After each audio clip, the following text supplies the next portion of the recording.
आज शपथ समारोह हुआ है जिसमें बतौर मुख्य अतिथि प्रधानमंत्री नरेंद्र मोदी और गृह मंत्री अमित शाह और आज का बहुत बड़ा ऐतिहासिक दिन है प्रदेश के लिए भी, देश के लिए भी, देश की राजनीति के लिए, क्योंकि आज तक 70 साल पूरे देश को नकारात्मकता के आधार पर ही सरकारें बनती और गिरती रही कि एक सरकार आई, उसने गलत काम किए और लोग दूसरी को ले आए, फिर उसने गलत काम करे, फिर तीसरी को ले आए। पहली बार है कि सकारात्मकता के आधार पर सरकार तीसरी बार भारतीय जनता पार्टी की प्रदेश में बनी। ये बहुत बड़ी बात है सारे देश के लिए और देश की राजनीति के लिए।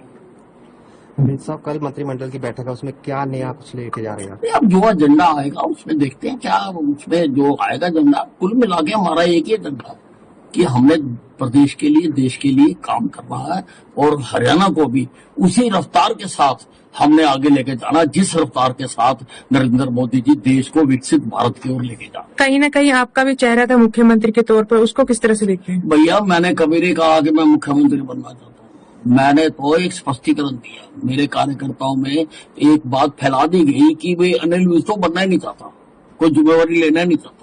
मैंने तो उसका स्पष्टीकरण दिया था केवल कि भाई मुझे आज तक पार्टी ने जिस मोर्चे पर खड़ा किया मैंने काम किया उसके ऊपर, जहां मुझे भेजा मैं गया हूँ, जो मेरी ड्यूटी लगाई मैंने की है और अगर ये दायित्व भी मुझे देंगे तो मैं निभाऊंगा। मैंने चाहा नहीं, अगर चाहा होता तो आज तो मैं कंबल लेके लेटा हुआ होता। कांग्रेस कह रही है कि ईवीएम हैक हुई है, उसको किस तरह से देखते हैं? देखिए, अब हारने वाला जो फेल हो जाता है ना, वो कई प्रकार के रोने रोता है।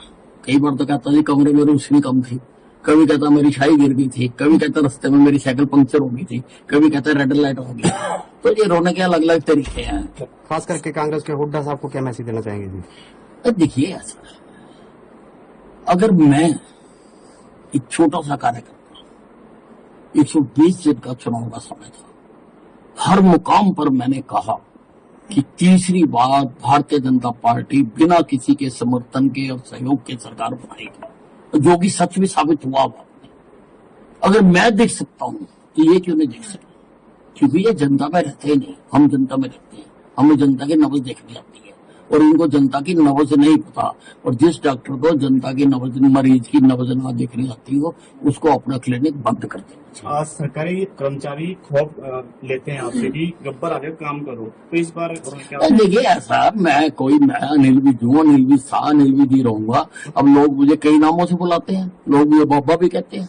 अब ये नहीं, लोगों का प्यार है, लोग कुछ भी कहें। जो गलत काम करने वाले हैं उनको तो मेरे से खौफ खाना ही चाहिए। सर, भारतीय जनता पार्टी के शीर्ष नेताओं ने जिस तरीके से सीएम का जो दरबदल किया गया है, खट्टर साहब पर क्या भरोसा नहीं था कि अगर खट्टर साहब के चेहरे पर नहीं, ऐसा नहीं है। खट्टर साहब ने बहुत अच्छा काम किया था।